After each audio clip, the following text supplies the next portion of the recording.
Hello loves, and welcome to this month's TBR. This TBR is going to be a little different than normal because in May I will be competing in Escape the Readathon hosted by Books with Lexi. If you've never heard of Escape the Readathon before, each year Lexi hosts this competitive readathon where 4 teams compete to be the first to read enough books to escape whatever the setting is. I did it the first year, so we were trying to escape a haunted house. This year it is a cruise ship theme, so there are different rooms on this cruise ship, and the teams have to read a set number of books that fit these prompts, and once that's met, we'll unlock other prompts to be able to escape that room. I will put the link in the description to Lexi's video explaining how the readathon works. If you want to join, I highly recommend it. I didn't compete last year, but I did the year before, and I ended up reading like 69 books in a month because I was so motivated to get books done. It's a lot of fun. I'm on Team Hackers if you wanted to join my team. So all that to say, today's TBR is going to be based on the prompts for the room. This is going to be subject to change because based on how quickly we unlock things, we might have these fit into different prompts or pivot. But these are the ones I'm currently planning to read to meet each of the prompts. The first prompt is to choose one that matches your outfit. I haven't chosen these in advance because you have to see what you're wearing when you're picking the book. This would be a very difficult outfit to match, but I thought it fit the cruise ship theme. I don't have any books picked for those prompts yet. We'll see when my team is prioritizing that room and make that decision based on what I'm wearing on those days. The second prompt is a genre blend, so a book that meets more than one genre. First book that I pulled off of my shelf for this is Neil Stephenson's Zodiac. This is a science fiction thriller, so those are the genres we're blending here. This is about some man who is opposing companies who are dumping ecological waste into the water, and now he's wanted by the FBI. So I have enjoyed Neil Stephenson in the past. I'm really intimidated by his really thick books, so I think this is a good way to get another taste for Neil Stephenson. It's one of the shorter books on my TBR, and sci-fi and thriller are both genres I really enjoy, so I'm looking forward to reading that one.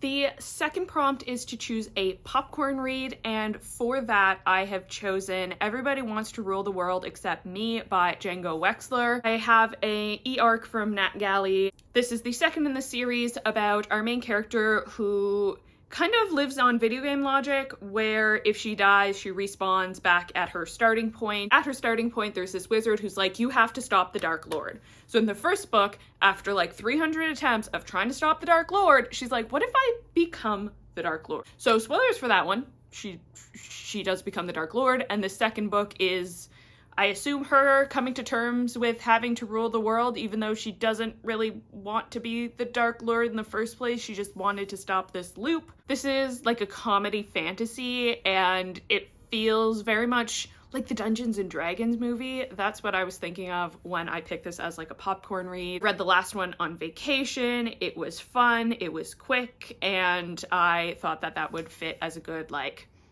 blockbuster popcorn read. The next prompt was to choose a book that has double letters in the title. They don't need to be in a row, but there has to be not one, not 3, but 2 of any letter in the title. I chose No Good Deed by Kara Connolly for this because we have 2 E's in deed. I did kind of want to have them be next to each other for a little fun added challenge. This is about a competitive Olympic archer who is transported back to a fantasy land and has to use her archery skills to survive.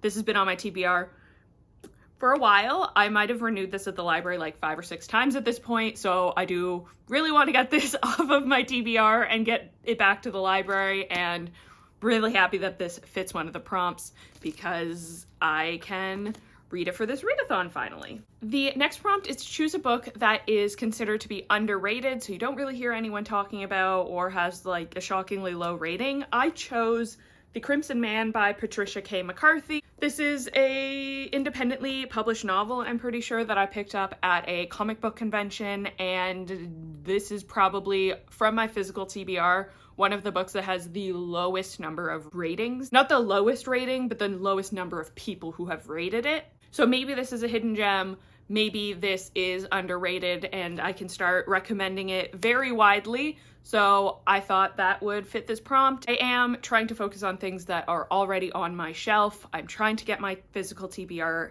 down to a more reasonable number of books. The Crimson Man is, I'm pretty sure, vampire erotica, which I do like a vampire.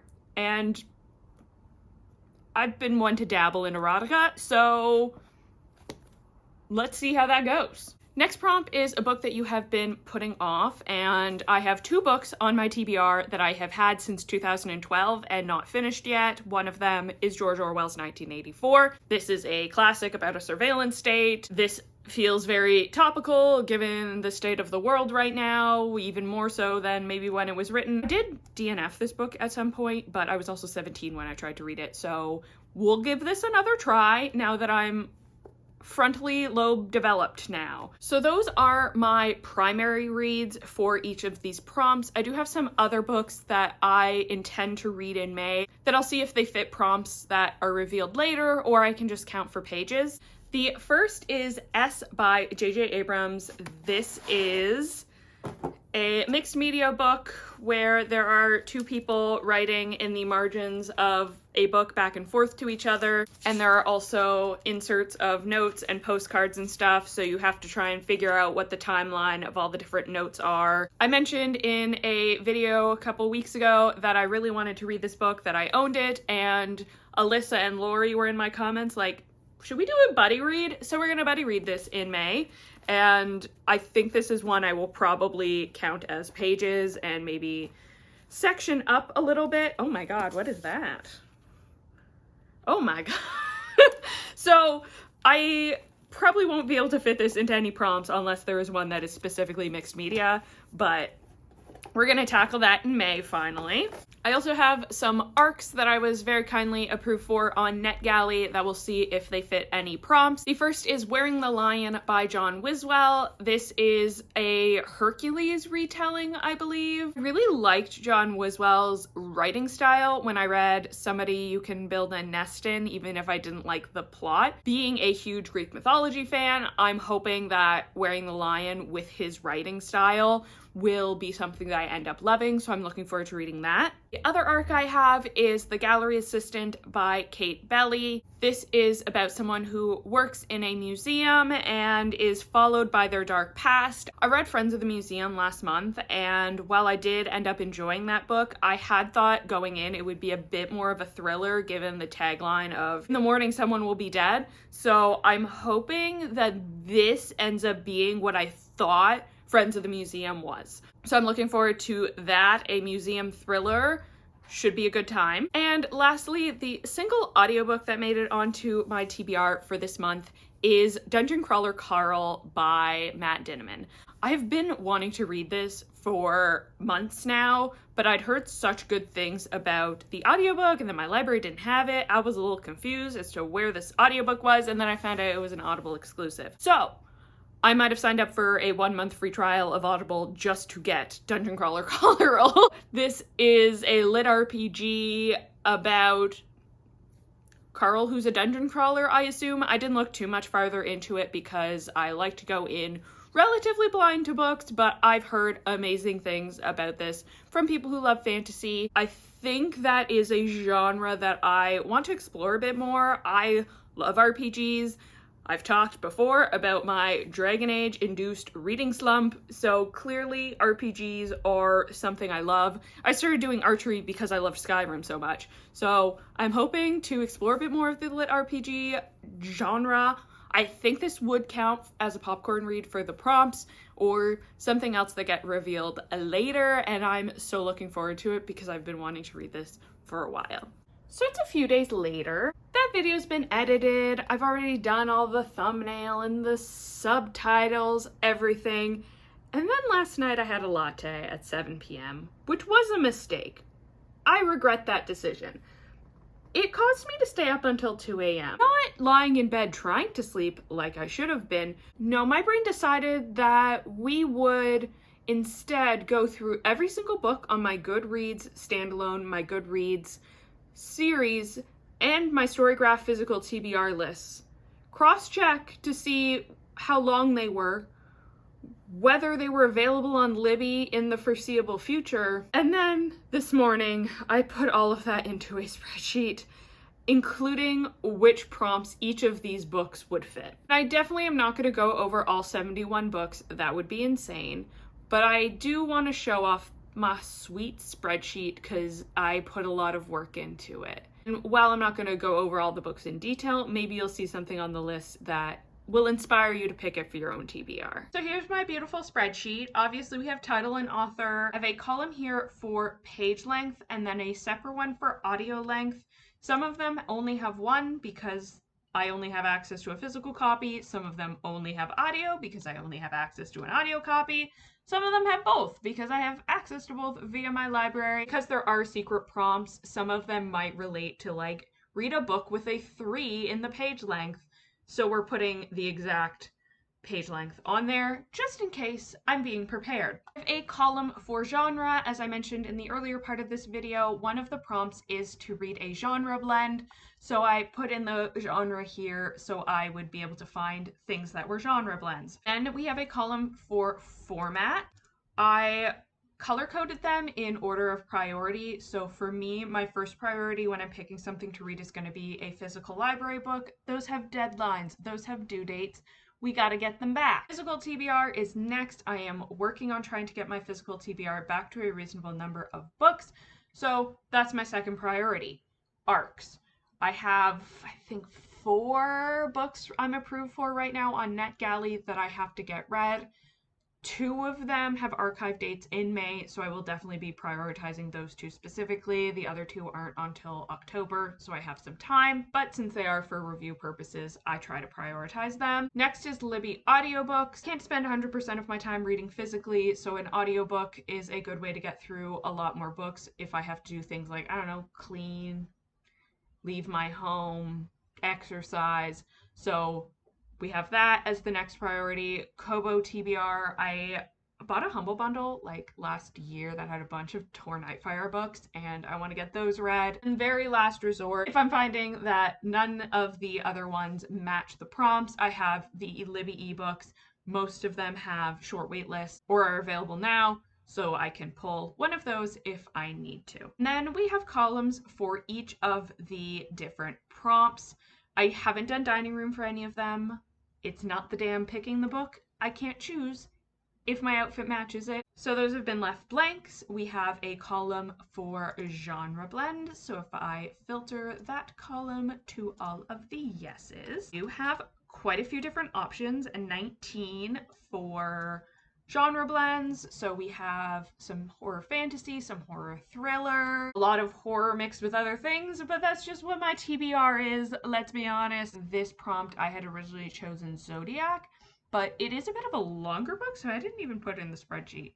We'll see how I'm feeling on the day. I think I have enough other options that maybe that's not what I go with. I did just get approved for an arc of Vampires at Sea like last night, so that one might be a priority. It's about vampires like on a cruise who fall in love, but also it's a horror, so I'm interested to read that one. We'll see how that goes. Gallery Assistant, which I already talked about, falls under this category as well. So we have a lot of different options for genre blends. For popcorn reads, we have 13 options for those. Everybody Wants to Rule the World is still on here. I think that's the one I picked for this prompt.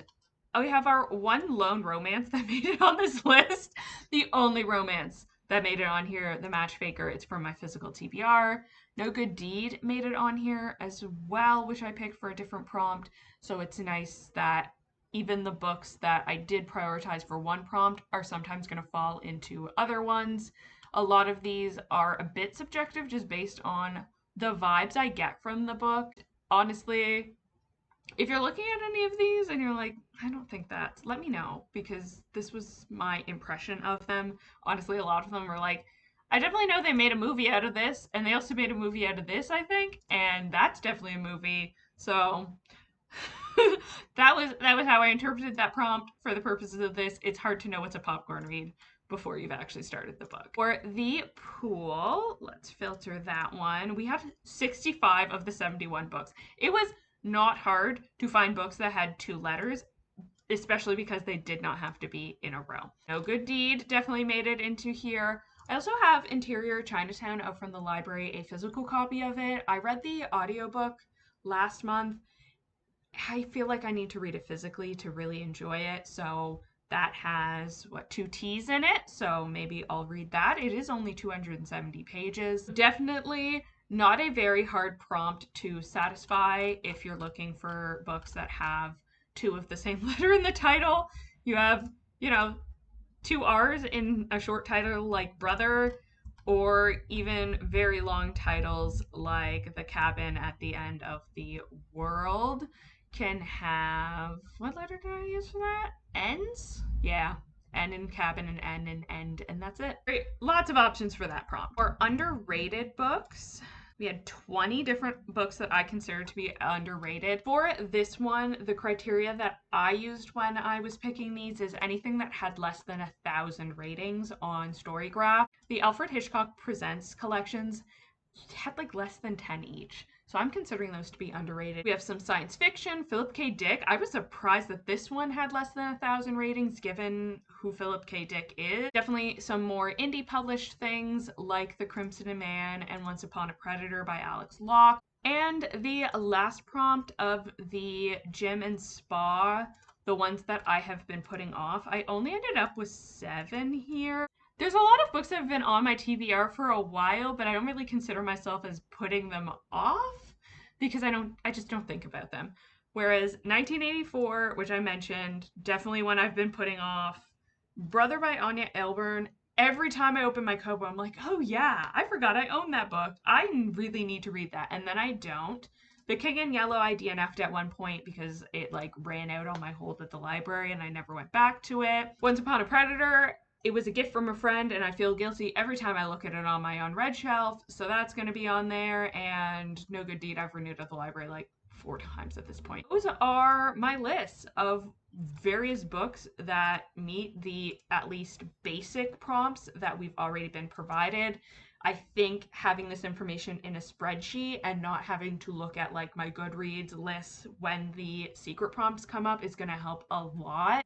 So if you're on Team Hackers and need some recommendations, I got you. If you're not on Team Hackers, you're the enemy. Sorry, I don't make the rules. So I hope you enjoyed the results of my insomnia last night and my obsession with making spreadsheets for everything in my life. Okay, and now back to previous me so we can do the outro thing. So that is a brief run through of what I'm planning to read in May, most of which is for Escape the Readathon. Again, I will leave a link in the description to the announcement video for Escape the Readathon if you're interested in joining. There will also be links to my Instagram and my Goodreads if you want to follow along with what I read throughout May. If you made it to the end of this video, let me know what's on your TBR for May or leave the cruise ship emoji. I think there's one of those. If you enjoyed, like and consider subscribing so you don't miss any of my future videos. Thank you so much for watching and have a great day.